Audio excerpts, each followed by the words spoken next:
As an incident becomes more complex, a multi-agency coordination, or MAC system, is used to coordinate and support the response efforts. A MAC system is a combination of integrated facilities, equipment, personnel, procedures, and communications with responsibility for coordinating and supporting incident management activities. A MAC system is much larger than a single facility and includes a network of elements all designed to support the incident command. Well, the overall purpose of the MAC system is good situational awareness, of having the coordination system and the command and control systems in place to have good situational awareness of what the effects that disaster has had on our community. A MAC system includes both command and coordination components. In a MAC system, direct tactical and operational responsibility for conducting incident management activities rests with the incident command or area command. The coordination components of the MAC system support the on-scene commanders by establishing incident management policies and priorities, facilitating logistical support and resource tracking, making informed resource allocation decisions, maintaining a common operating picture by coordinating incident-related information, and coordinating interagency and intergovernmental issues regarding policies, priorities, and strategies. The difference between the incident manager in the EOC and the incident commander in the field can be summed up with the terms of the incident commander is engaged in command and control of that specific incident scene, and the incident manager in the EOC is engaged in coordination of that whole multi-agency coordination system. The incident commander has certain statutory duties or authorities to be able to protect public safety, to carry out particular actions. The incident manager in the Emergency Operations Center is discharging the duties of the chief executive of that jurisdiction to coordinate and make the entire community move towards effective response and recover in supporting those incident commanders. We start merging our operations very quickly and work to support local governments in any type of disaster, but particularly those we know are coming. We'll actually assign staff into those impacted or potentially impacted county emergency operations centers before the storm ever makes landfall. A MAC system may include a coordination entity with agency policy representatives who have decision-making authority. Common examples of these groups include policy committees, MAC groups, joint field office coordination groups, and executive groups. Although these groups have differing titles, their purpose is to provide strategic policy direction for the incident.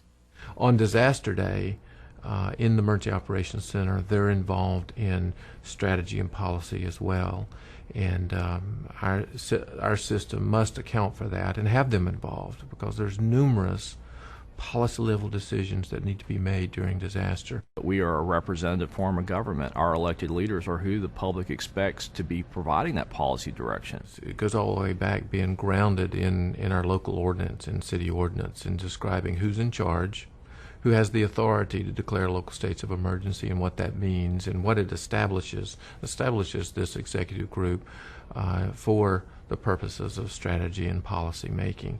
An example of policy is hurricane evacuation. That's a policy decision. The establishment of curfews or exclusion zones or restricting the sale of gasoline or firearms, all those are policy issues that the executive group gets involved in and makes the decisions about those. Effective resource management is a key function of those making policy decisions within the MAC system. One of the very important tools in the toolbox for resource management is the use of mutual aid agreements. Really what are contracts, in essence, that describe the financial relationships, the legal relationships, and some of the operational relationships for a disaster environment. That statewide mutual aid agreement is an important part of our disaster service delivery. The executive or policy group is supported by operational personnel. These staff members may work in the emergency operations centers, joint operations centers, joint field offices, or regional response coordination centers. Although the names of facilities may differ, operational support staff facilitates logistics support and resource tracking, gathers and provides information, and implements multi-agency coordination entity decisions. There are many different ways to organize operational support staff. Often, operational support personnel are organized using Incident Command System, or ICS, principles. Although ICS principles may be used, these staff are in a support role, not a command role. We further organize the operations group using the Incident Command System. And we have essentially what we call an incident manager within the EOC who has a leadership role similar to what in the field would be called an incident commander, but an incident manager within the EOC, and then the common staff positions and general positions for within the incident command system, an information officer, liaisons, safety officer, and then section chiefs of an operations section chief, plan section chief, logistics section chief, and then finance section chief. That organizational structure is really dealing with, to a certain extent, command and control, but primarily coordination issues to support incident commanders out across that devastated area or that disaster area. One critical function of a multi-agency coordination system is to develop a common operating picture accessible across jurisdictions and functional agencies. A common operating picture allows incident managers at all levels to make effective, consistent decisions in a timely manner. And it helps ensure consistency at all levels of incident management across jurisdictions, as well as between various engaged governmental jurisdictions and private sector and non-governmental entities. We were talking about organizational discipline, and it goes back to the objectives. And what are the objectives that we need to meet in this period of time, as well as in the overall picture of the incident, and making sure that everybody that's as part of the organization is moving in the same direction, that people are not off on their own doing their own thing, that we're all coming together to meet those needs as well as meet those objectives. So it's tying the big picture together. You know, sometimes operations is so busy out in the field doing what they need to do, but it's essential that we get all the information that what they need, what they're doing, back up so that the rest of the organization is familiar with what they're doing, and that bigger decisions can be made by the executive group and the mayor for going forward. Another part of our MAC system is a very important part is the financial control system. I think in the past that's been an afterthought, and we realize that the finance section is very huge in being able to account for time, account for all the resources, payment, budgeting. Everything has to be tracked through finance, and we want to get them involved at the beginning and not at the end. Whereas we need to make sure that everything's documented correctly, that we're gathering the information that they need. Communications within a MAC system must be reliable. Systems and protocols must be in place to support integrated systems for communication, information management, and intelligence and information sharing to continuously update data during an incident. One of the things about NIMS is, irregardless of the technology challenges, it provides a method of ensuring you have interoperability communications because you define who needs to talk to who, when, and what they need to say. And from there you take your systems and you build it to support the mission, the goals, and the objectives.